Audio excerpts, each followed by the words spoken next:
All right, good morning. It is the first Monday in October. We're going to talk today for Mayday Monday. We'll talk about highway safety and the importance of really working around highways.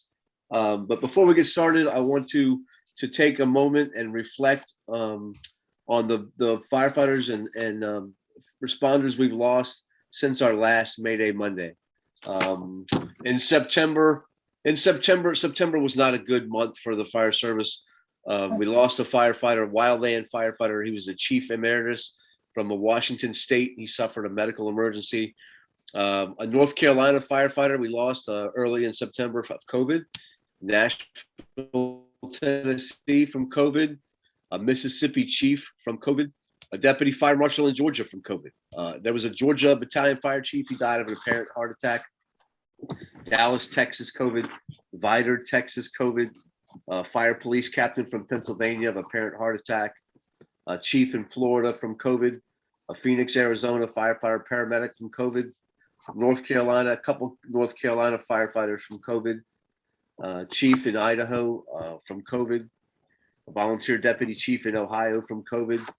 Alice, Texas, driver operator from COVID. Little Rock, Arkansas, firefighter from COVID. The Columbus, Ohio, firefighter paramedic from COVID.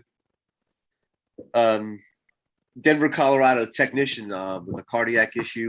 A volunteer firefighter from Kentucky about apparent heart attack. A Florida firefighter from COVID and fire chief from Ohio from COVID. That was 22 line of duty deaths in September. Again, not a good month for the fire service. 17 of those were COVID deaths. 17.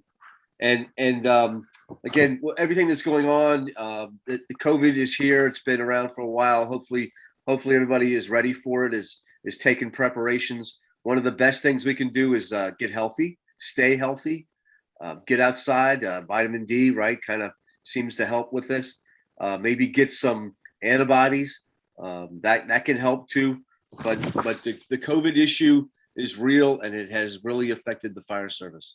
And Mayday Monday, again, we're trying to address all of the ways that firefighters can die, and COVID is right now one of the worst that's going through all areas of the fire service. So let's do what we can. So again, those 22 firefighters, when you get a moment to reflect and a quiet time, maybe have some thoughts. Remember these 22. If you're praying, add these to your prayer requests. But that was September. Hopefully October will be better for us. With that in mind, today I am joined with some local Virginians, some guys here that I've known for a while. I've worked with some of these guys. In fact, just last week we were down in their neck of the woods over the weekend doing a Perfecting the Craft symposium. A great group. This is the fourth year? Yeah, this is the third year of the official conference. So it's kind of cool. It dovetails with Andy Frederick's training days here in Alexandria. So we get the best of Virginia. We get a little bit of Northern Virginia, then we get some Central Virginia, and to balance out the craziness of Northern Virginia. So they had a good turnout there. I was there. I went there for a Tactics on Tap night. I got to just go and have a few beers and hang out with them. But they had a great group there. They always get some good instructors and some good students who really want to perfect the craft. So that was good. And that ended. That was last weekend. We did that Thursday, Friday, and Saturday. So these guys just got done packing everything away, and now they agreed to come on to Mayday Mondays and talk about our friend Brad Clark. So you guys, I got Travis and we have James here. If you guys would take a few minutes and just tell us who you are and why you're here talking to me. All right. My name is Travis Long. I'm a lieutenant with Hanover Fire and EMS. I was close friends with Brad. Spent a lot of time with him on duty, off duty. He worked for me for a couple of years, and we went to a lot of conferences together. And so I'm here to talk about my story with him and what has changed since his incident. So Yeah, and I'm James Muncie, also with Hanover Fire EMS, another close friend of Brad's. And I was working the night that of the accident where he was killed, and was on that scene.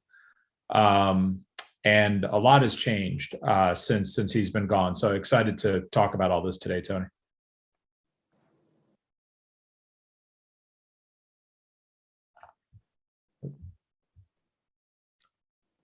You're muted, Chief. Oh, I'm sorry about that. That's share this screen with us here. Hanover County. Hanover County's in kind of what would you say it's? I mean, was that Central Virginia? Because I think more Central Virginia is like where I am. I think it's Yeah, recognized. Central Virginia. We're considered part of the. Go ahead, James. We are Central Virginia, so we're considered part of the metropolitan Richmond, Virginia area. We are to the north of the city of Richmond, very large county. We're about 475 square miles, which ranges from extremely rural areas to dense suburban areas, and everything in between. So you're not that big. I mean, I'm now that Louisa, we're like 520. So I mean, Yeah. you got more people than we do, and you have a lot more fire stations, but you're yeah. So if you can annex some more land there, maybe you can compete with the 520 of Louisa. But so Hanover, why would I go to Hanover? Is it really just a lot of people that go to Richmond? Well, I mean, I know there's probably got to be some farms still in Hanover. Yeah, there's still plenty of farmland. Nice scenery. We got some historical sites and stuff. This is the birthplace of Patrick Henry, where he was born and raised, and he did a lot of movement in the courthouse area. We have Kings Dominion, which is a large amusement park in the northern part of the county, in Doswell area. So you can come, visit that. And there's lots of historical sites to see in Hanover. So I'm old enough to remember Lion Country Safari at Kings Dominion, right? We used to be able to drive through, and you saw some wild animals, and then Kings Dominion's been a landmark there for a long time. What you say you've got some rural area? I know, again, like I'm in Louisa, right? So I know about Montpelier. Is that pretty rural? Is that the rural side of the county?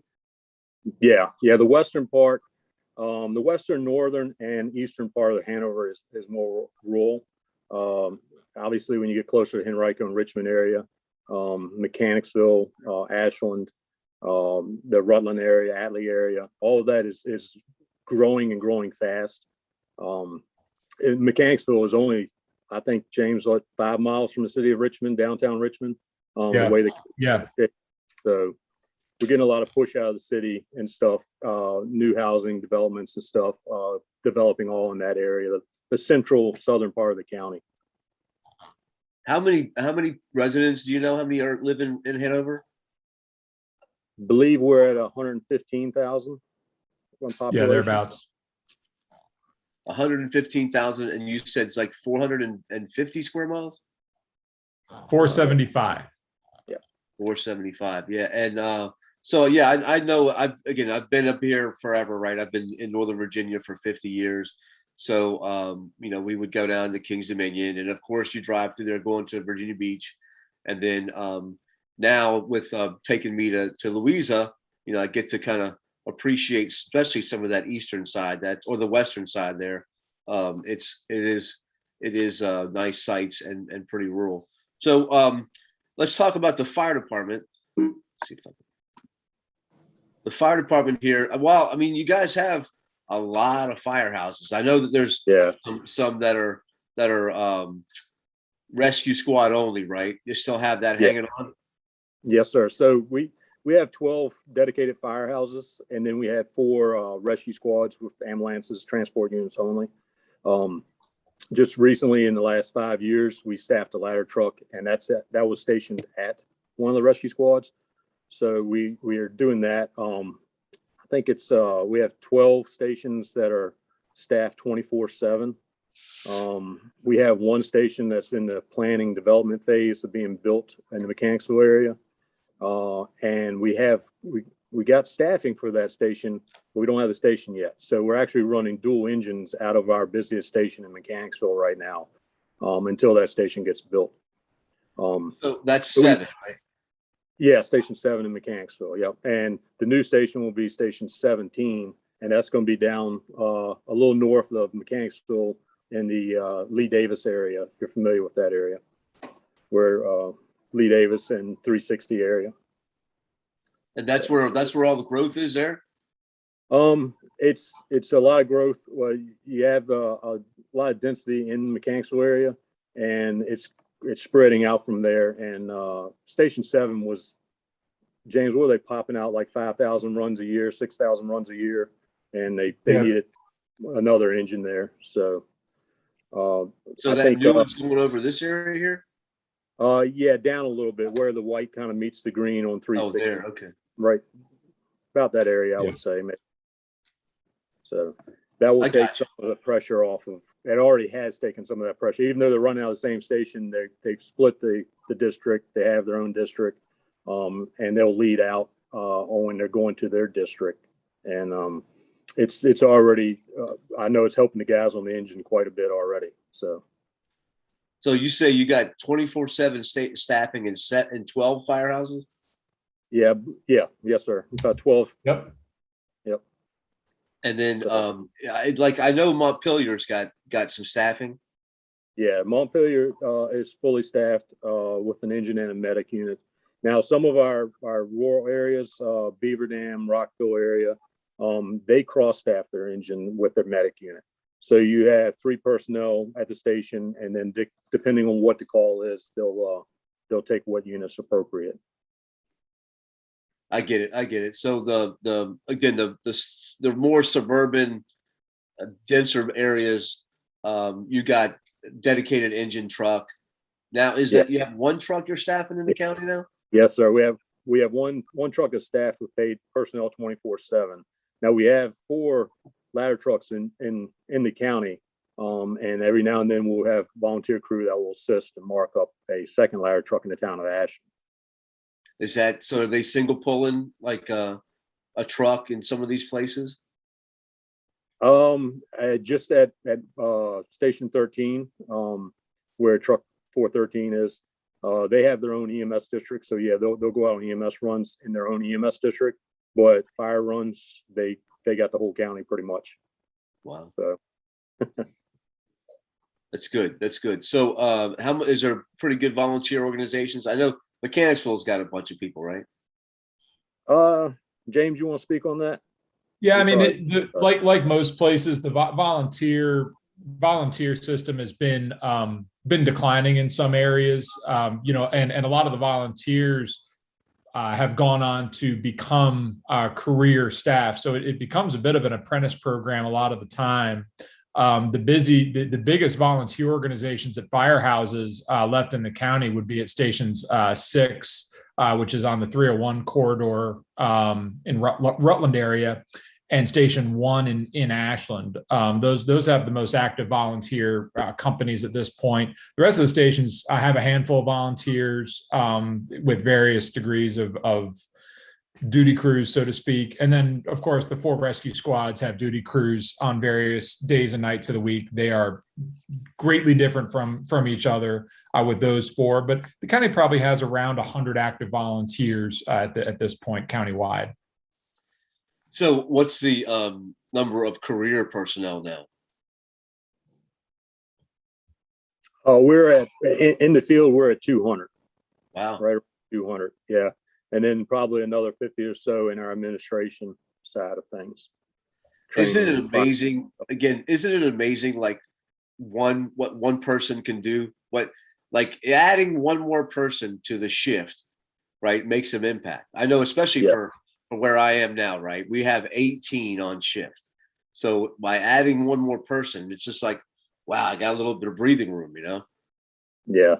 I've been with Hanover for 20 years, and Yeah, my badge number was 19 when I got hired. So I've seen quite a bit of growth in the department. It's been amazing to see not only the growth of personnel, but how Hanover has changed and adapted to the way things are these days. So I get it. I get it. And we take so much for granted, right? And that's why it's nice when you grow it and you can kind of sit back and see what's happening to the system and how it evolves, right? And you also see some of these new guys don't appreciate. They won't necessarily appreciate the where it came from too, you know.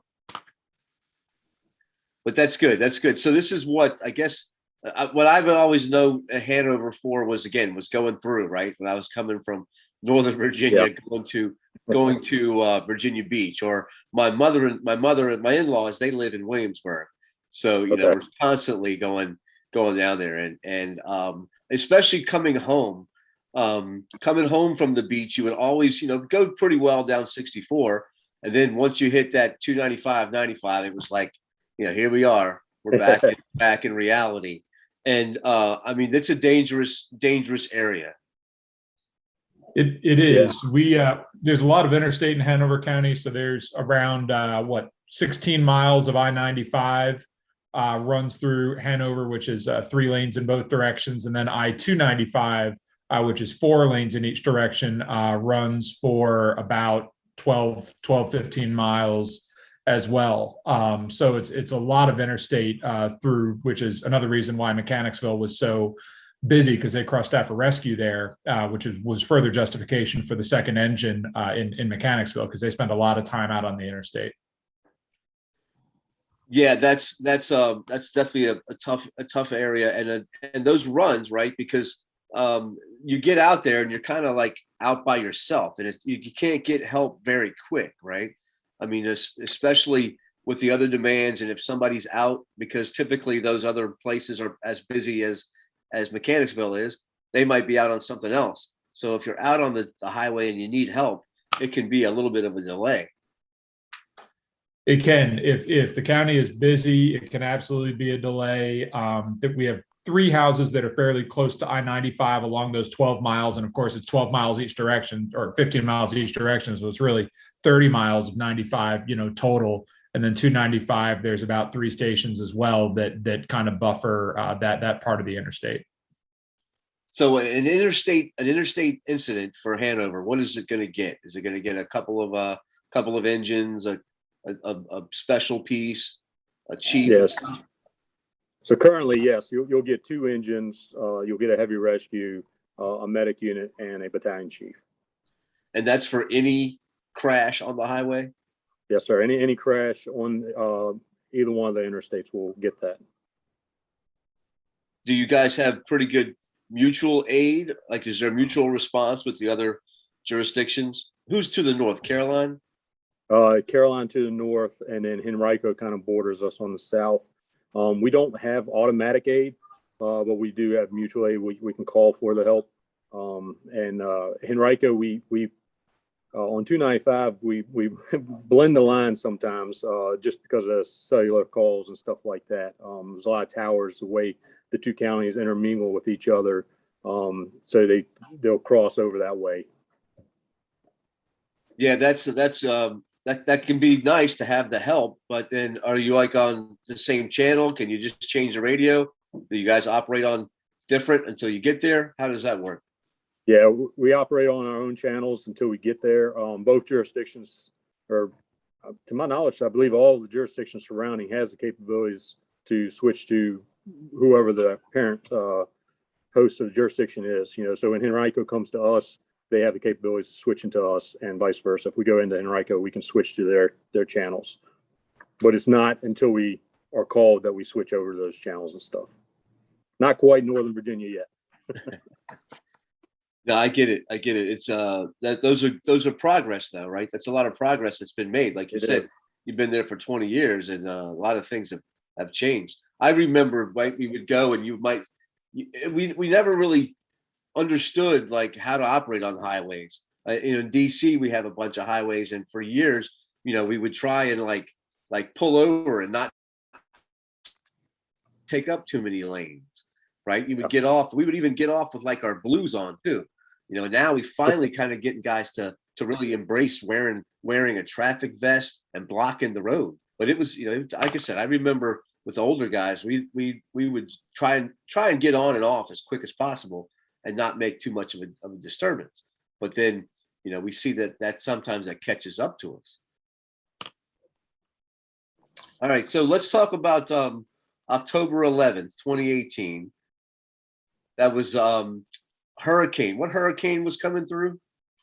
It was Michael. Michael. Yeah, Hurricane Michael came right up I-95 from the south. Did you guys, obviously you knew it was coming. Did you upstaff stuff? Was there preparations being made for the storm?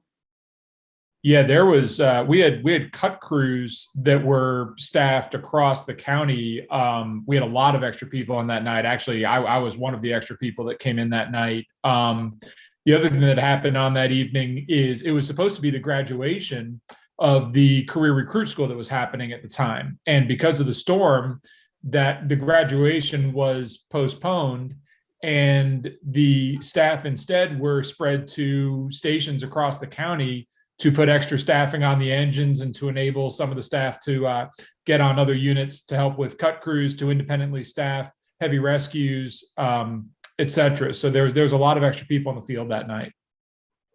And those, you didn't normally staff that, or it might have been a single pull kind of scenario. So that night you had the staffing to keep to man it. Yeah, it was a lot of extra staffing. In fact, I had an inside joke with the battalion chief working that night that if you ever need me, all you have to do is call me and tell me that you're desperate and I want to hear those words out of your mouth, and I'll come in. And he called me about 3 o'clock that afternoon, and he said, "Hey, I'm desperate." And I said, "Where do you need me?" And so I came in. So that was how busy the county was. I mean, they were pulling people wherever they could to staff up that night because knew it was going to be bad. What time did it roll into the area? About 5 o'clock or so, as I recall, Travis, is when it started getting bad, and then it progressed between about the hours of 5 and 10 or 11 were the worst hours, as I recall. Did you guys institute hey, we're not going out on certain calls? They didn't institute that. They did institute. So at the time, we had a different matrix for high incident response. So when volumes hit a certain threshold, the battalion chief can institute high incident response, which lowers the units responding to certain calls. So an alarm, for example, would get a single engine response on high incident response. And at the time, an interstate MVA under high incident response would get an engine, a single engine, a medic, and then depending on the mechanism, potentially a heavy rescue as well. Yeah, no, I can see that, right? It's counterintuitive because, especially with a storm, and you think that you would want to up your safety net on the highways, but we're going to reduce that. I understand the struggles that, at the top where they have to go to all these emergencies, but it can seem like, hey, we probably want to send more people because it's going to be tough people to navigate on the roadways and stuff. So where did you come in and work to that night, James? I went to Station 7, and I staffed the FR, the fast response or first response vehicle there that is not marked up very often. And I had a rookie with me, not from the academy, but a volunteer rookie with me on that. And our job was to respond to tree down calls and respond to medical calls to first respond in with the medic unit to keep the engine freed up. Where was Brad that night? Brad was riding in charge of his usual crew at Station 6, which again is at 301, about 1.5 miles or 2 miles north of I-95. So they have a lot of interstate response there. So let's stop real quick. We'll kind of divert and talk a little bit about Brad, because I I got ahead of us here getting into the incident. But Brad, again, I've known Brad for a long time with Andy Frederick, seeing him there, and then just going around the state, right, doing a lot of technical rescue stuff for years. We would always bump into you guys when you were doing, I remember we were out in Albemarle doing, I was doing tech rescue stuff, and you guys were doing some truck stuff, I think. And we would always bump into Brad, and it was unmistakable, right? When you could see that smile come into the room, you knew that Brad was there, and he made you, he focused on you, made you feel like like it was like you were back together, like you had been long lost friends, and here we are, and you would catch up pretty quick. So I know you guys, you definitely spent a lot of time on and off the job with Brad. What's your, what can we say about Brad? Travis, you want to take a stab? Brad. Yeah, go ahead, Travis. So Brad worked for me for a couple of years. When he first got hired, his father was a battalion chief with Henrico County, retired. And so Brad got out of the military and found his way into Hanover Fire and EMS. He bounced around for a little bit, trying to find where he needed to be and trying to fit in. I think he was maybe 2 years in when he came to me. And at the time, I was a lieutenant at Station 10, which sits on the 295 kind of interchange in Hanover Air Park. And Brad was one of those guys that spoke his mind. If he liked you, he liked you. If he didn't like you, he didn't like you. And we worked together. And there's a lot of stories that I probably can't share. I'm sure James has that same scenario going on. But he was quite the jokester. But when it was time to be serious, he was serious. And there was times where I had talks with him, and I was like, Brad, I said, we need to stop doing this, because we need to tighten down on some things. And he says, yes, sir. Well, I'll take care of that. And he would do anything I asked him to do. And like you said, he always had that smile on his face, and he was, whether he wanted to be or not, he was always the center of attention. Like if you look at any group picture that we have of him, he's always in the middle with that big smile, and he liked to keep everyone happy. When he was working with me, and when he left me and he went to Mechanicsville, actually, I think I went to Mechanicsville first. He went to another lieutenant that was just like me, very passionate about the job, liked to do training. And that, I feel like, bled off on Brad a lot, and he took that and rolled. I got him involved in going out to the Charlottesville, Albemarle area, teaching truck schools, and he found his niche. He got into teaching the fire academy in Hanover, and just kind of ran from there. Great guy, and like I said, there's plenty of stories I could share, that probably shouldn't share, But James, you want to add to any of that? I know you had some more personal connections sometimes out of the area. Yeah, and a lot of stuff I probably wouldn't share on a podcast. But Brad, Brad was truly a larger than life person. I know that gets thrown around a lot, I think, about people. And with Brad, it was absolutely true.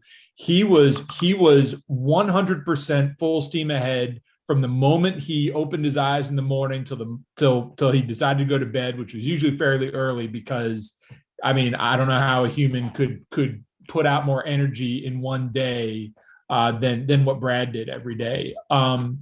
His passion for this job was beyond anybody that I know. To the point that it got annoying, quite honestly. And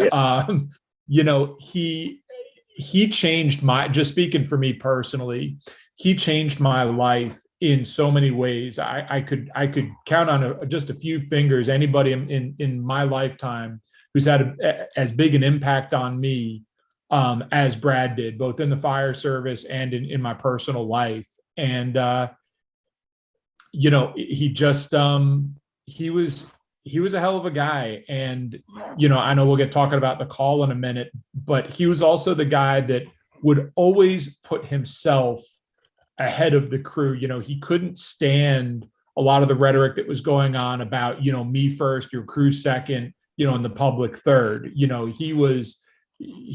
hated that. And when I heard the Mayday or the initial, when I heard on the radio that there was a black firefighter down, I knew it was Brad, because I knew that he would never let his crew, he would have stood in front of anything to keep his crew safe. And that was Brad. And, the world is much worse without him on it.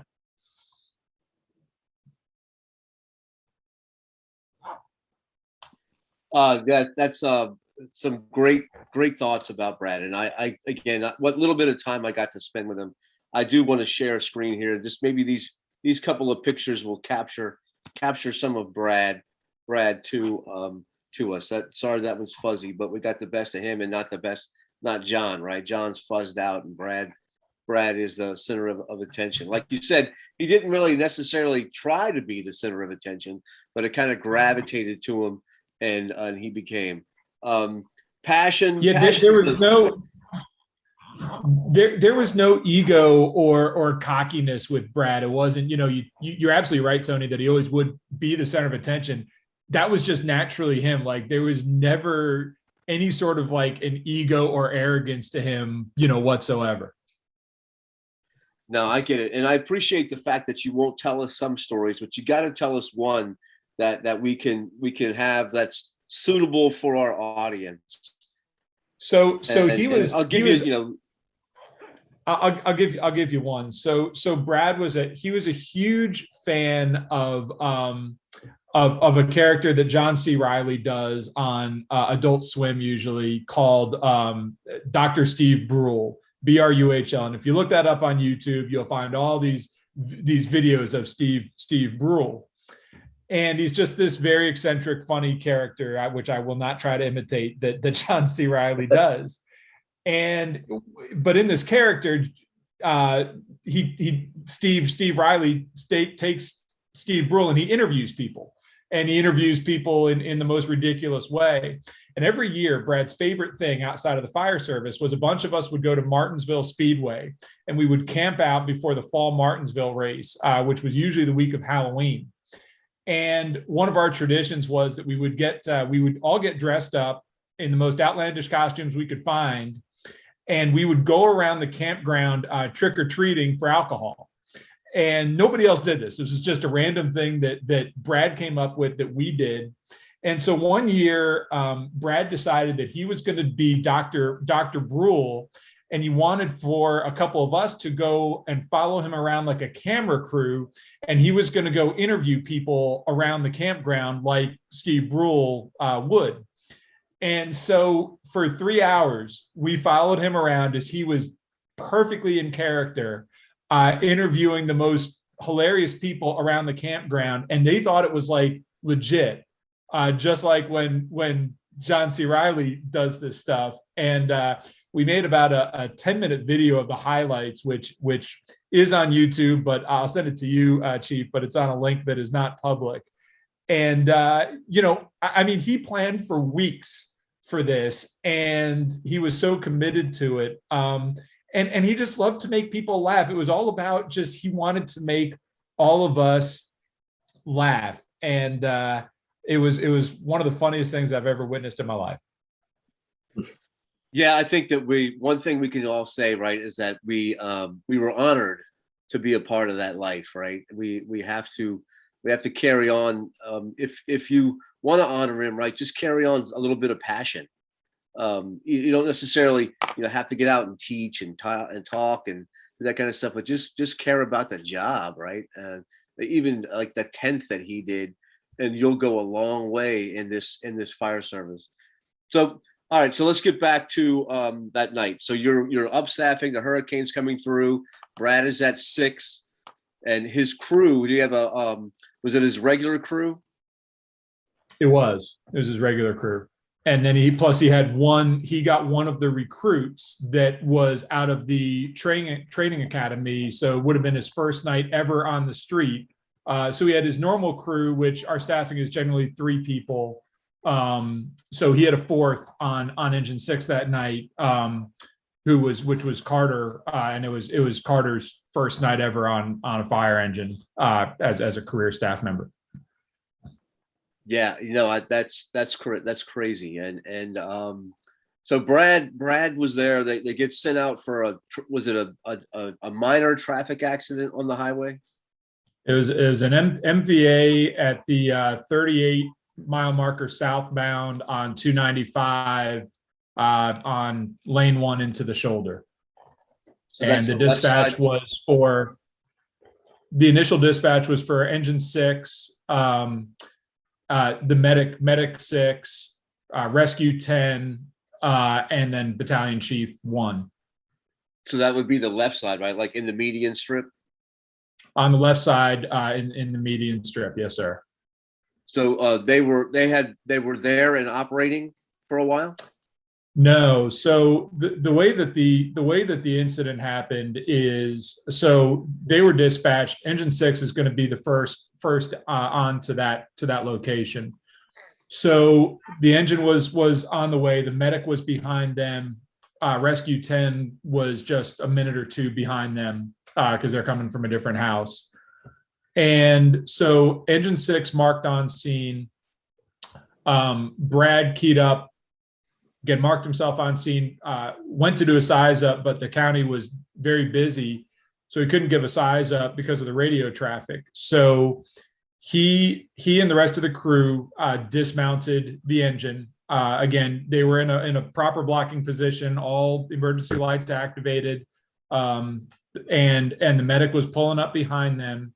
And just as they all got down from the engine, Brad looked up and he saw a tractor trailer in that same lane heading for them at full speed. And there's also driving rain at this time. We're in the intensity of this tropical storm. And Brad had a choice at that moment. He either could have, so he's the engine is in a right-hand blocking position. So he's getting out of the officer's seat. He's got a clear view of the interstate behind him. Another firefighter, Chris Ellish, was riding behind him. Brad had a choice in that moment. He either could have run away or he could have warned Chris, who was right there in the path of this truck. And Brad ran, he took a step toward Chris, yelled for Chris to get out of the way. When Brad yelled at him, Chris was reaching into the cab, grabbing the jump bag, the EMS jump bag. So Chris takes a peek, he sees the truck. Chris dives into the cab of the engine. And all this, of course, is happening in just a couple of seconds. The tractor trailer makes an impact into the engine. And Brad was ultimately run over by one of the front tires of the engine on his chest, and he was killed instantly. And in that same moment, Dave Johnson had been driving, and then Carter was riding in the back behind the driver. The engine impacted both of them. Dave took a direct hit because he was around back, getting ready to get equipment out of the back. He was thrown into the median. Dave ultimately had basically the entire right side of his body shattered. His pelvis was shattered, liver laceration. All of his ribs were broken. His right arm, right leg. Dave ended up in the ICU for about 3 weeks. Was out for most of it, had more surgeries than I could begin to say. His x-ray today, he looks like a chainsaw. He's got so many links holding his bones together. And Dave was not able to work in the fire service again because the impacts of the weight of the gear and just jumping off of an engine or on a scene he could sustain further damage. Carter had his right leg run over by the engine, and he ultimately had an amputation below the knee of his right leg. He came back to full active duty only about 8 months later. So that was what happened initially. Medic 6 witnessed all of this, which was staffed with 2 people. They got out. The rescue pulled up shortly behind them. That crew got out. They called a Mayday. They pronounced Brad there, and they had Dave, who was the worst of him and Carter, in that ambulance in minutes, and had that ambulance gone. And then a second transport unit came for Carter, and Chris Ellish, who Brad called out to in that moment, who dove in. Chris was completely uninjured, and Chris actually drove that first medic unit with Dave in the back to the hospital, so that the other 2 attendants could be working with Dave in the back. You said that Brad had a choice, but I think that we all know what Brad was going to choose, right? I mean, did he have a choice? Being the leader that Brad was, he did exactly what Brad was going to do, right? So yes. So it just continues, right? So, and that's the he's never not going to be that guy, right? He was never going to take a moment off from being the leader, being the senior man, being the guy that directs that stuff. Even in the face of that horrible danger, he was going to be Brad. No, you're exactly right, and I don't know what your thoughts on it were, Travis, but for me, I was on an EMS call when this came out, and when it was hit, I wasn't far, and I left the medic crew and jumped in, and I responded out to the interstate, and I turned to the guy that was with me that night, and I said, "It's going to be Brad." I mean, there was no doubt in my mind. Yeah, I was kind of the same way, James. I was home, and I had a radio that I was able to listen to the incidents going on at the time. And as James said, it was obviously tons of incidents going on, a lot of radio traffic. And when I heard it, and I heard it came across, I knew what engine it was. I turned to my wife, and first I told her, I said, we just lost someone. And I said, it was Brad. It was Brad's engine. And just knew right then and there, that's what took place, Well, and being up here, right? Again, we're an hour away. I think we all had that same kind of feeling come over us, right? That it's Brad. And then to get that notification that it surely was, while again, it's you're kind of torn, right? I mean, it's like who else? I mean, not that you want someone to happen to, but he was definitely prepared for the worst of the fire service, and it's again we're all at a loss. We all have a piece of us missing from the fire service, some more than others, that with the loss of Brad. But so with that, so then of course. Attention turned to the members, which it should, right? Because they were probably more injured than the person in the original accident. Was the original accident bad? No, not at all. That's also the frustration part too, right? Is like, here we are on the highway for a minor fender bender in the middle of a tropical storm. All these things add up, and it's again, it's what we do, right? It's the fire service, and we respond to people's emergencies, but at some point it's like, wow, this is, these things are difficult to take.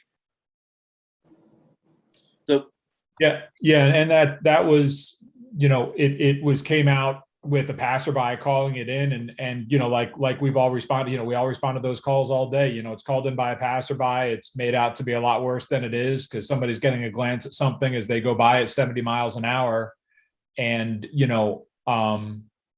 yeah, as things had it, it was not a bad accident. Yeah, I always like that update of like the airbags have deployed. Well, they should have deployed, right? They're supposed to deploy. That's not important. But yeah, no. So that incident was a small, minor incident, but then of course the other one. I ultimately the truck driver, right, was convicted for basically manslaughter. Is that right? Yeah, he was. And, he, of course, we do have move over laws in Virginia, which he ignored, or, he didn't, for whatever reason, he didn't move over. I'll put it that way. And he was ultimately convicted. He was in the truck.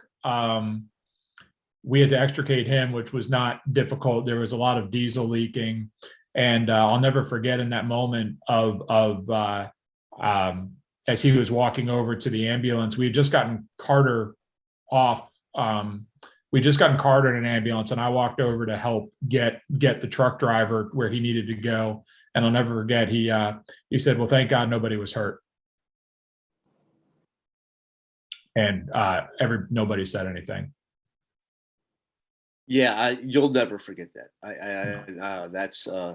I think that we'll probably all now in the podcast never forget that, because that's just that's unfathomable, right? That he could do that. So as the incident went on, was there anything else remarkable about the storm that day, that night? Any bad? Travis, you want to talk about the damage to the ladder truck earlier in the night? Yeah, so earlier in the night, the truck company was going to a call out towards, I believe I was out towards Montpelier, and they were Route 54 going down the road, and a big tree came down right in front of them and crashed into the platform. It was a rear mount platform, and it crashed. Luckily, because it was a rear mount platform, the platform was hanging over top the cab. That probably protected the guys in that incident. The platform itself took the brunt of the tree, and the guys in the cab were uninjured. So that was maybe an hour before Brad's incident, I believe. Thereabouts. So there was when Brad's incident happened, there was some miscommunication or people saying, oh, that was there was an incident. Oh, that was the ladder truck. Well, no, this was our second incident of the night. So there was some confusion with that as well. All right. So after that happened, I know the Central Virginia area, right, really probably rose up and took care of you guys. Came in and anything you guys needed. Did anybody come in and like fill in the firehouses? Yeah, it was amazing. First of all, Henrico. So when the battalion chief, Chief Buchanan, arrived on scene, one of the first things that he did was called for mutual aid from Henrico, which is again our neighboring county to the south and the west, and so Henrico responded in with a heavy rescue engine. I mean, they sent. I'm not even sure, honestly, what units actually ended up making it out there. Battalion chief, and what Hanover decided to do in that moment. So, of course, we have every chief in the county essentially, from home responding into that scene. So they took all the firefighters on that scene and they put us in various SUVs and everything from the chiefs, et cetera. And they left all of our apparatus on the interstate. They didn't want the firefighters driving the apparatus back to the station because they just thought that we would be way too shaken up. And so all of us were taken back to Station 7, no matter where we were from. Station 7 became the meeting point. And then Henrico ultimately did a lot of things just that night. So they got all of our apparatus back to where it needed to go. And then they backfilled 4 different stations for us through that night and into the next day, and then on and off through the next week. Ultimately, mutual aid units would staff every single station in Hanover County the day of the funeral. And there were no Hanover units actually on duty the day of the funeral, so that every single county personnel could attend the service. What we saw from the entire Metro Richmond area, and that's from the city, Chesterfield, Henrico, Goochland, New Kent, Caroline. I mean, it was everywhere. They all came in and backfilled for us in our moment of need, which was incredible. Yeah, I think again, right. We would do that for anybody, but obviously, you get out of this job what you put into this job, and you guys have put so much in that I think we all have a respect for all of what you guys have done in Hanover and stuff, and even all that Central Virginia area. That yes, it's gonna pay back when there's a need. But so going forward, what's the recovery been like in Hanover? Have you changed assignments, ways you respond to the highway? Yes, we have. Travis, you probably better at me than naming all the Travis is the acting battalion chief. He can talk better to me the high incident response changes we did, but they were significant. Yeah, so we automatically add, like I said earlier, we added the rescue automatically. It is cross staff, but we still continue. We'll have 2 engines. We've always put 2 engines on interstate calls, which a lot of jurisdictions don't do that. And back then, like James said, the high incident response was limited back then. There's been some changes made to that after Brad's incident. But we currently automatically get a heavy rescue now on all those calls. So that's 3 large apparatus, and then the medic and the battalion as well.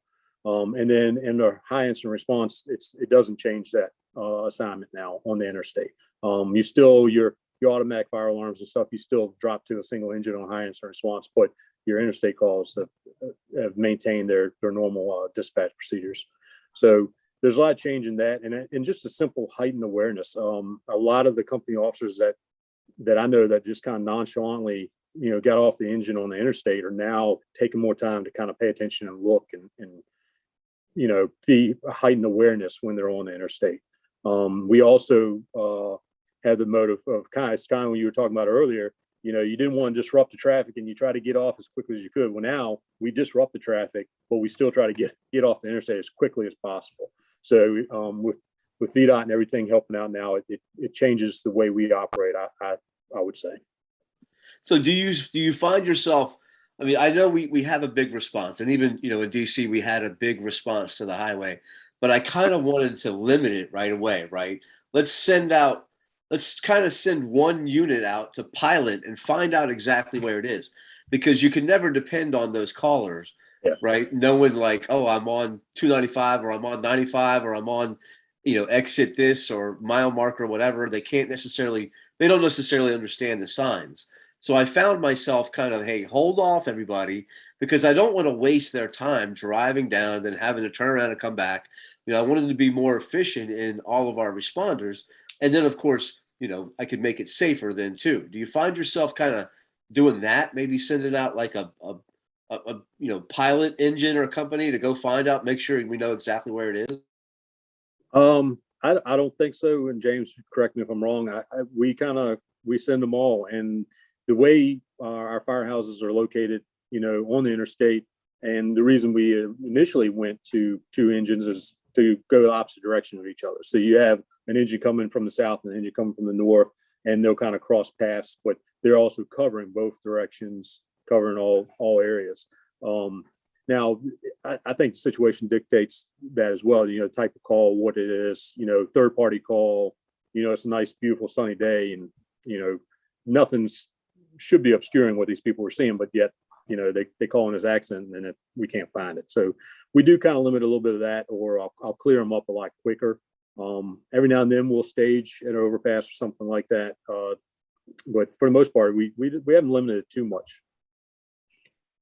Yeah, I think that, I think, go ahead, Chief, sorry. Definitely down there. I think that the signage has gotten a lot better down there, so that the Maryland drivers can figure out where they are when they crash into our, innocent Virginia people.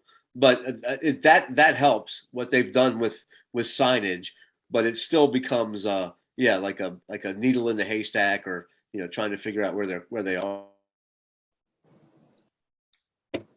It does. I think the biggest thing that I've seen overall on interstate response since this happened is, no matter what, the culture in the department had very much been previous to that night, high incident response or not, you get on scene to an MVA, hey, we've got minor leaks and green patients. We're going to keep the medic, everything else can return to service. And we sit in there with one engine. And then, eventually we hope that VDOT shows up with highway safety services to block. That never happens now. I mean, now it doesn't matter if it's a non-event, that second engine is never getting canceled. And so now the traffic is, to let the second engine know how we want them to block. And if there's nothing to the incident, we'll say, hold your crew. And they just sit there with their crew inside, where again, before, even if the second engine made it onto the scene and it was a BS accident, so to speak, that crew used to come out and we sit there and, chat for 5 minutes on the side of the interstate. And like looking back, it's crazy that, we used to do that. So that mentality has completely changed as a result of that night. Yeah, I mean, it's just like everything else in the fire service, though, right? It took a tragedy like this to get us to really kind of, figure out, hey, look, we got to appreciate these things. Which, let's hopefully maybe we can forecast stuff now, and we can look at it ahead of time and not wait for a tragedy to happen for us to adjust this thing. But I mean, I understand there's hundreds of years of tradition, right, unimpeded by progress and stuff. So I get that. No, you spoke about the highway safety people.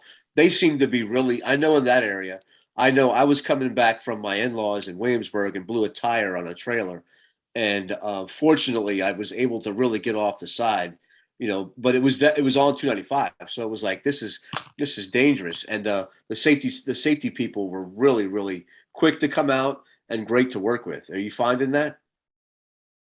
Yeah, they've definitely stepped up their game. Them and the state police. Like you said in the past, state police would argue with you about shutting down a lane sometimes. They are definitely a lot more easier to work with nowadays. And then VDOT with their safety service patrols, they have multiple trucks that just tore the 295, 95 corridor, and they're pretty quick to. Most of the time, and James, correct me, but most of the time you're pulling up and you're giving you a report. And you're telling the second engine, we're blocked, go ahead and block, take these 2 lanes. And you look in your mirror and they're pulling up behind you, getting out, setting up cones and stuff. So they're definitely, it's a great advantage having those in the area. It's amazing how quickly they show up now. It always blows, because you're exactly right, Travis. And I'll be doing that and like they're here. I'm like, how the heck did they get here so quickly? And like, it's almost every incident. And they're, of course, they're all like retired firefighters, though, right? So they can appreciate. I know I met one guy. He was an old Henrico guy, right, that works that corridor, works the 295 area, and he was a really big help. So, no, that's good. Anything else? Have you guys included any blocking apparatus? I know I've seen that in some jurisdictions, and I'm going to throw up a picture of some that I found online. But is there any kind of that kind of stuff in the metro area? There's nothing that I'm aware of. I know nothing in Hanover. I know I've seen, like I said, seen some of the pictures where people are taking older units and putting those bumpers on the back and lighting them up a little different and stuff. I'm not aware of any currently that are in the Metro Richmond area. No, all that they've done in Metro in all that they've done in Hanover, and this is extremely rare just because of staffing, is they have allowed for volunteer crews at stations with tankers that are near the interstate to take a tanker out to help provide a block. But that's rare just because of those units not being staffed. Yeah, this is some stuff I found, and I know Texas had a bunch of these blocker apparatus. Like you said, there's a picture in the bottom of there of a tanker they added some signage to that, which is great, right? And I'm not sure where this one is. It's Greenville, that's traffic control unit.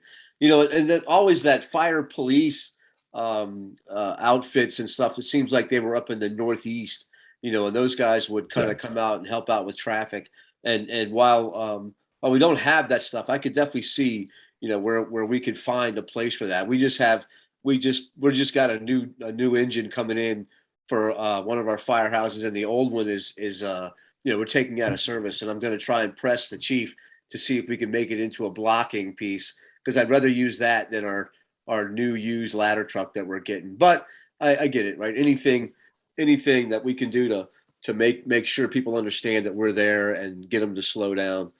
So good. So one thing that we did with our change with our apparatus is that you always had the arrow stick or the directional light on the back of the rigs. And what we've done is we've enhanced that on both our medic unit and our engines and stuff, where the lighting goes down alongside the medic unit, top of the medic unit on both sides, and down alongside the hose bed of the ladder truck or the pumpers. And what it does is it allows better visibility when you have the unit that's blocking that's kind of canted at an angle, and maybe the traditional arrow stick on the back doesn't provide view as these guys are coming down the road.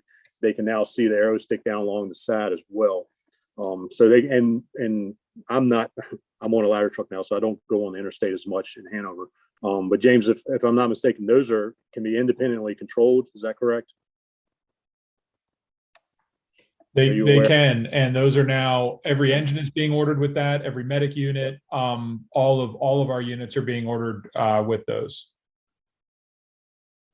And we do not put cones down on interstate responses either. I think that's the risks there far outweigh the benefits. And, there were before the accident, there were many lieutenants that already did not allow that to take place. But now countywide, we do not. I know Travis would never have allowed that, but now it's policy. We do not put cones down on interstate responses. Yeah, I anyone that worked with me anytime when I was on Engine 7 will tell you that I had a lot of heartache putting little 2-foot tall cones out and sending my guy out downstream into the traffic to put these cones out when I had this large apparatus that's protecting us. Now, I would have them put from the front of the fire truck down alongside it to kind of give us a buffer on the scene itself, but I would not allow them to go out into traffic. And I actually had some good discussions with some battalion chiefs over that, but I just didn't feel safe sending guys out to put a little plastic cone out in the traffic, No, I get it. And I definitely have seen a more willingness, if you will, to put the vest on, right? For a long time, we all thought, I don't need to wear that thing. I'll just wear my turnout gear.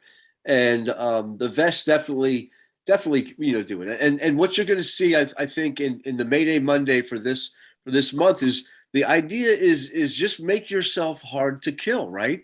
Do everything you can to make yourself hard to get hit.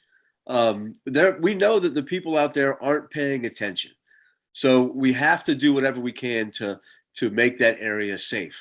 And again, I'm sorry for any kind of inconvenience this might cause to you and increase your travel time, but somebody is injured here. We have to attend to them, and we're gonna make sure that we get you. We're gonna manage the traffic, right? We're gonna do everything we can. So what else? Any other thing that the area has done with responses to highways? Again, mutual aid. Is there anything automatic now yet with that, or is it still we got to call up and ask them? Yeah, still no auto mutual aid on the highway. As Travis was saying, we do have some mile markers that straddle counties, and then depending on if you call 911 and you're from out of the area, you don't know what county you're in, and so we certainly will meet up with neighboring jurisdictions close to the border, so to speak, on the interstate, and we work great together when that happens. But other than that, there is no mutual aid unless it gets requested. But when it does get requested, all the local departments are great at helping each other out. Okay, one other thing I know that you talked about the move over laws, and I know that you guys have worked hard on this stuff, right? Yeah. Go ahead. Yeah. So a couple things happened, after the dust settled a bit after the accident. Brad's wife, Melanie, she left her job, and she made it her life's mission to advocate for better move over laws and be an advocate for the government helping keep firefighters safe on highway incidents. And she did that in two different ways. First of all, she spent hundreds upon hundreds of hours lobbying with state lawmakers in both the Virginia House of Delegates and the Virginia Senate to change bills to make move over laws far more enforceable, make it a primary offense, make the fines higher, and get more campaigns out there behind it. And she was successful in that. There was a bill passed and signed by the governor in 2019. It was signed in the spring of 2019 that greatly strengthened the laws around move over and the penalties for not moving over. And we've seen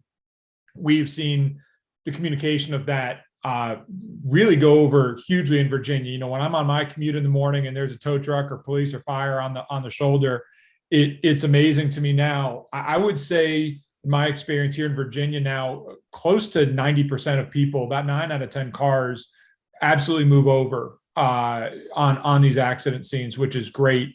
The other thing that she did was we advocated for that license plate that you showed a second ago. That design was done by Jeremiah French, who's a Richmond City firefighter and a great artist, using the picture that you saw, which Justin Ide, who's a firefighter out in the Waynesboro area, took of Brad at a training event years ago. And that is the Move Over Awareness plate in honor of Brad. And every dollar that comes in for that plate for the extra fee goes to the Fredericks Fallen Firefighter Foundation, which is the Andy Fredericks Foundation that's run out of Northern Virginia. And we've got now 1,000, right at 1,100 of these plates on the roadways today. And if you're out of the area, by the way, you can go to the Virginia DMV site and order sample plates, which you can have taken anywhere. Yeah, this is this one is this is mine. This is my plate, and I got it, and I was then to do the live to train to live. This is, you know, kind of what I got on there. And my mother-in-law says, she goes, "Why do you love to tan?" And I'm like, "No, it's not tanning, it's training." But any rate, right? It's a little thing that I can kind of keep a little bit of Brad around, as again to remember the passion that we have to have for the job, the passion that we did have. Remember the guy there that had so much passion. And again, the move over thing. This is one of the many killers of firefighters, is highways, working on roadways. So, you know, again, the Mayday Monday thing is addressing all of these issues. This is one way that we can do it. So you guys have really taken hold of this issue. I think it's great. Everybody's kind of seen where it comes from. We don't, we want Hanover to be known for their passion in the fire service. And this is definitely one way that they're showing it and helping keep us safe, right? Helping with firefighter survival. It's good stuff. Absolutely. And I'll leave you, Chief, with, if I may, with just a quick excerpt from an article that Brad wrote in December of 2017, which I think speaks a lot to his mindset as to where our job is to protect the public, and where his mind was about making the ultimate sacrifice. Part of this article, he said, "I wouldn't advocate for anyone to be foolish and crawl into a furnace, but I do hope and expect that more people would get into the details of the job, learn where victims are being found, focus efforts in those areas when the fire is winning the battle for the building. Tenable spaces exist in bad conditions. We have the gear, the clean air, and the ability to change the outcome for people. I don't wish to see anyone killed in the line of duty, but I hope that people remember the oath that they took that demands they potentially lay their life down for the people in need." Wow. Thank you, James. Thank you for adding that to the podcast. Travis, one thing we've asked of all of our podcast visitors and interviewees is maybe they come up with 2 or 3 things that they would want our listeners and the fire service to get from this. The life lived here, the life that sacrificed here. What would you like people to know from this incident and your relationship with Brad? So, we've all talked about Brad and what a great guy he was and such an inspiration. And he still is. There's still things out there that have his name on it. From anything from the license plates, like you just talked about, to excerpts to our Perfecting the Craft conference that we do, where he is, very much present in that. And actually, I'm surprised he hasn't spooked us here by crashing our system, because that's been known to happen too when some of his fellow friends talk, that mysterious things happen, like the power goes out at big places that have never had power go out. So I want people to just like any Mayday situation, research it, learn about it, and take away stuff that can improve our job and take our guys home safe. James, you have anything else you want to add, or was I think that the quote that you did, the reading of that was awesome, was great. But if there's anything else you want to add to remember. Just don't, I think that sums it up pretty well, but don't take any call for granted. Don't take any call as run of the mill with preconceived notions over what it is or isn't. Every call has the potential to be our last, and just do everything you can to put the odds in your favor. That's good. That's great. So let me share my screen here again.